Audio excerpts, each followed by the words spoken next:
Magulang ni Viancy, ito pala ang ginawa na ikinagulat ng marami. Ano po kaya ito mga kalingap? Ating alamin at pag-usapan ngayong araw.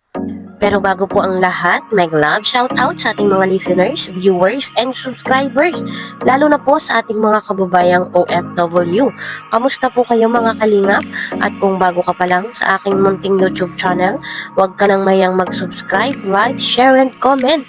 Huwag mo na rin kalimutang i-click ang notification bell nang sa ganon ay updated ka sa aking mga paparating na video. At syempre, patuloy po nating suportahan sina Kalingap Rob at ang ating ama ng Kalingap, ang nag-iisang founder, si Kuya Val Santos Matubang. Kung maaari po ay no skip ads, nang sa ganon ay mas marami pa tayong malingap na nangangailangan. At konting paunawa po, kung maaari ay tapusin niyo muna ang kabuuang video nang sa ganon ay akma ang inyong mga komento. Maraming salamat po sa lahat ng nag-subscribe at tumatangkilik sa aking mga videos. Sana ay patuloy niyo pa po akong samahan sa aking pagbibigay ng mga reaction at commentary video. At ako ay naglalambing, kung hindi ka pa nakaka-subscribe, please subscribe and like para po swak sa panlasa ni YouTube. At yun na nga po mga kalingap, ano ba itong ginawa ng mga magulang ni Viancy na talagang ikinagulat at ikinatuwa ng marami. Ating malalaman na yan maya-maya lamang at sa kabilang dako muna tayo. At ito nga pong sina Kalingap Rob ay busy sa pag-aasikaso ng mga requirements dito nga po kay Bibi Viancy para siya ay talagang makasama na sa trip to Hong Kong. Dahil nga po itong si Viancy ay minor de edad pa lamang, kailangan pong ilapit sa DSWD at kasama po yun sa requirements para siya ay makapag-travel abroad. Talagang gumawa ng paraan sina Kalingap Rob para makasama si Bibi Viancy dahil nga po itong kanilang trip to Hong Kong ay para talaga sa EDSI. Kahit po sina Ate Edna at saka si Kuya Val ay sila po mismo yung lumapit sa principal doon sa school ni Viancy para po i-excuse at makasama itong si Bibi Viancy. At kasama nga po doon din si Papa Eds. Talagang full support ang Team Kalingap para lang makasama si Viancy sa trip to Hong Kong. At sa tingin ko naman ay ayos na at nakita ko po doon sa live kanina ni Kuya Val ay inaasikaso nga po nila, nilalakad yung requirements sa DSWD. So pagkatapos po nun ay iintayin na lang ang kanilang flight. At sa kabilang dako nga po mga kalingap ay ito pala yung ginawa ng magulang ni Viancy. 600 square meter to. 120. Galing ah. Pinagbintahan ng baboy. Galing ah. Kayo lang. Kulang pa kami. Malapit na yun. Baka Kalahati pa lang yung bibigay namin. kalahati pa. Pag-upunan na naman. Mga titas. Ay! 120 ito mga titas. Huwag kayo pabingi-bingi dito. Magagalit ako. Mag-aaway na naman tayo. Mga titas. Mag-aaway na naman tayo. Gusto nyo? Away tayo? Ako taga-away mga titas eh. Ng pamilya pupuntahan ko pag ang Oo, totoo yan. At least may napupuntahan yung pera. Maganda rin ito nakuha nyo, malayo lang. maano dapat naman konti. Kaya nga, may daanan dito kalsada mga ito. Oray doon. Kaya, pwede nga tayuan ng bahay yan.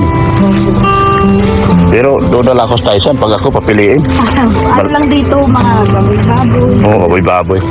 Kasi pag nag-ano. Oo, pipikira mo yan, baboy yan, no? Oo. Sakto lang. Yan. Naman ganyan na luuban ng baboy. Talagang nakakabilib din itong mga magulang ni Viancy.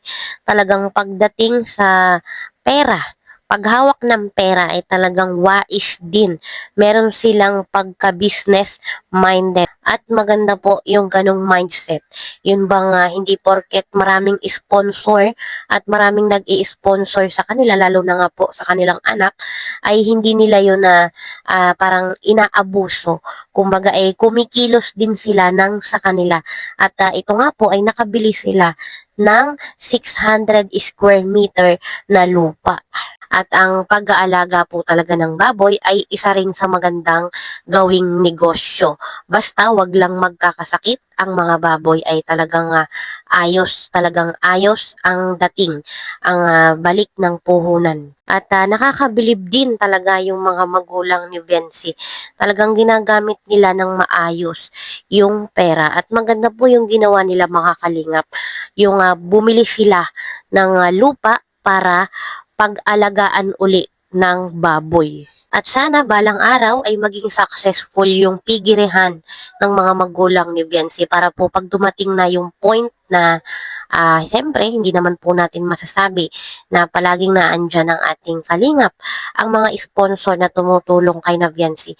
Maganda na po yung meron na silang pinagkukunan. So, banda-banda yan, magugulat na lang tayo ay talagang maayos na yung buhay ni Viancy. Kahit po pakawalan na, kahit po bitawan na ni Kalinga Prab, ay hindi na po sila babalik sa dati nilang buhay na talagang hirap na hirap. Dahil nga po doon mga kalingap ay labis na ikinatuwa ng mga supporters ng EDC ni Viancy yung ginawa ng magulang niya at talagang nakakatuwa dahil po yung mga ganong mindset, yun po yung masarap tulungan, masarap bigyan ng pera dahil alam natin na saan nila dadalhin yung pera, alam natin kung saan nila gagamitin. Bukod doon ay parang gusto rin nga po ng mga magulang ni Viancy na magkaroon ng mini grocery. So, sakto po yun mga kalingap. Pag nakalipat na si Viancy, alam naman po natin yung bandang unahan ni Viancy dun po sa may harapan ay medyo malaki pa yung space. So, maganda pong lagyan talaga siya ng mini grocery. Although marami pa naman pong lupa si Viancy at alam naman po natin yun at aware po tayo na meron nga pong nagbigay na sponsor dito kay Viancy na lupa. At alam naman natin mga kalingap na maganda yung mismong tayo ng bahay ni Viancy at malapit nga po sa daanan ng mga tao. So, sana ay maging successful yung small business ng mga magulang ni Viancy. Malaking tulong po yun para sa kanilang pang-araw-araw na pamumuhay.